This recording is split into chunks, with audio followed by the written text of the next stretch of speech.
right. New day, new Your Daily Scrum. We're back. Professional Scrum Trainer Ryan Ripley. That's Professional Scrum Trainer Todd Miller. We're small today. We're sharing a new feature, community.agileforhumans.com. This is actually a scenario that Todd posted in our Mastering Scrum section. All of this is free. Just head on over to community.agileforhumans.com. Join the conversation. We're trying to bring everybody along the Scrum mastering journey, the mastery journey together. And so check it out, community.agileforhumans.com. Todd, this week's scenario in the Situation Room is called the Snarky Sprint Review. What's going on here? Yeah, I guess first is we have the Space Mastering Scrum underneath the community. And once a week, I've been posting a thing. I think it's called the Situation Room, right? And our first situation, this was posted a few weeks ago, was this situation where you're a Scrum Master and you're a sprint review. And the team's been doing Scrum for over a year. Your product owner takes the stage, they're talking about the product goal, and a stakeholder stands up and they say, they're angry. Can you just tell us when it's going to be done? I'm tired of coming to these freaking meetings, right? And your product owner kind of looks at you stunned. And we asked the community, what would you do? What would you do in this circumstance? Which I think is interesting. And we got a lot of really great responses. Maybe one of the responses, and a couple of people kind of piled onto it, was to take a break, right? Which I think is interesting. Another one was to end it, end the sprint review right then and there. Another one was saying, maybe express why to the stakeholder. Why don't you think this is valuable? Can you tell me more? I don't know. So those are just some of the things community expressed. I didn't want to call out anybody's name just because, you got to be in there. You can come in and join it and see the responses. What do you think about this, Ryan? Yeah, it's an interesting situation where the product owner is clearly upset, right? Or I'm sorry, your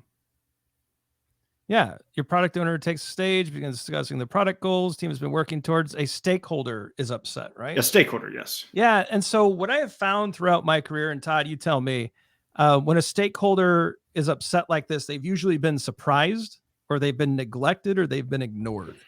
Mm-hmm. And so this is a stakeholder management issue, right? Your product owner looks stunned. It's turned to you, and they want to know how you're going to respond. To a stakeholder who's basically saying, I'm tired of wasting my time coming to these sprint reviews. And so if I'm a Scrum Master, I'm definitely going to be a great partner to my product owner. In this scenario, I might pop up and just say, what are you expecting? Like, what expectation have we missed here? I'm going to try to put a question in a favorable light back to the stakeholder. And I want to get to the root of what's wrong in this situation as quickly as possible. Right. I think that's one option, Todd. I think another option is, let's get through this first section of the product owner discussing.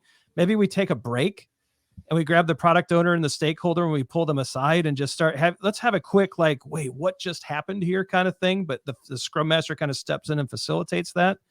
I think this is it's misaligned expectations. It's misaligned assumptions, and getting back to that congruence where we're all aligned, I think is just absolutely essential. Yeah. To me, what's really important here is the Scrum Master. This is where you really need to be reading the room. Yeah. Right. Because I think I really like the differences in responses and the different assumptions that we can possibly make in this particular context. But we need to really know the room, if the room can tolerate saying, let's take a time out here and let's kind of figure out what's going on. Because that actually might be something that causes an explosion, right? Sure. You could also, taking the approach of, I see you asking these questions. Can we stop? Do you not find it valuable here? That was some of the responses we got. I think we talked about making a sprint valuable for the stakeholder. To me, there's so many different options, but I need to be able to read the room. And I think that there's really two components to this. Your product owner is looking for your help right now, right? And so you need to find out and take action right now with something. I just don't think that you can just let this go. I think that you need to do something, whether that is hop up there with them, give them some support, or call timeout, or interact with a stakeholder, or exit. You need to take some kind of action. So the component of right now, to me, there's also a component of after. like you were saying, how do we get to the point where a stakeholder was surprised? How do we get to the point where there was a misalignment expectations? Sometimes people are just in a bad mood. I don't know.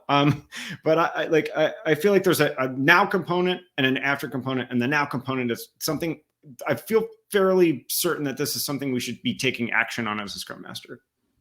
Yeah. And part of me, Todd, I mean, I've been in these situations, and the reading the room is such an important thing. There have been times where I've heard these comments and I've just said, no one's making you be here. Go claim your time back. Right. I mean, and sometimes that's the right answer. This is one of those comments that, first of all, there's just so much here. There's so many options. And I think that's the point. I love the fact that your focus is on reading the room, seeing what the room could tolerate, understanding that there's a now action and an after action, that this is not just I'm going to fix this in one swoop. This is and if your product owner is looking towards you, I'm also thinking in the back of my head as a Scrum Master, I've got to coach this product owner up to be more impromptu in front of people. Like we might even need to get our product owner into some kind of speech or public speaking course, right? Because you should be able to deflect this. If you've got someone making a snarky comment, you're basically handling a heckler. I would go online and see if there's a heckler handling online course we could put our product owner through, just to be, I think these are skills we could help with.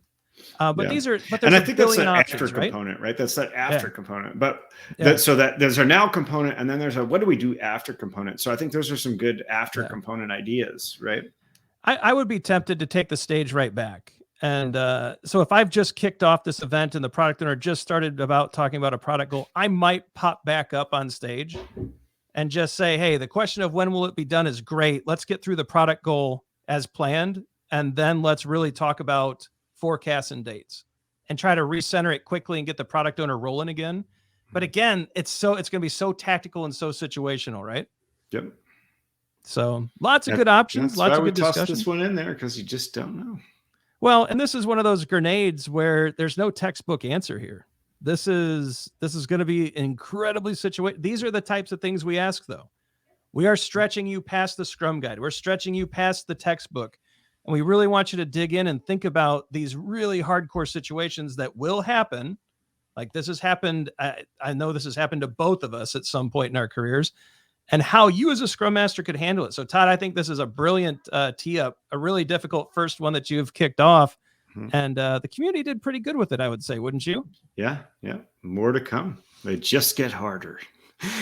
So if you want to be involved in the discussion, community.agileforhumans.com. The Snarky Sprint review was the first one. A new one's popping up soon. We hope to see you there. Join the discussion. Let us know in the comments. How would you handle this? The Snarky Sprint review. Let us know in the YouTube comments what you think. How would you handle it? Have you seen it before? And or maybe you've got a scenario that could help us in the future. We'll see. All right, Todd, I think it's end screen time. It is. Be sure to like and subscribe. Check out the socials. We got a lot of great stuff coming up, especially community.agileforhumans.com. Some videos are going to pop up here too in a second. We think those are valuable. The algorithm does too. For Todd Miller, I'm Ryan Ripley. Go forward, do some good things, learn how to handle snarky comments, and we'll see you next time.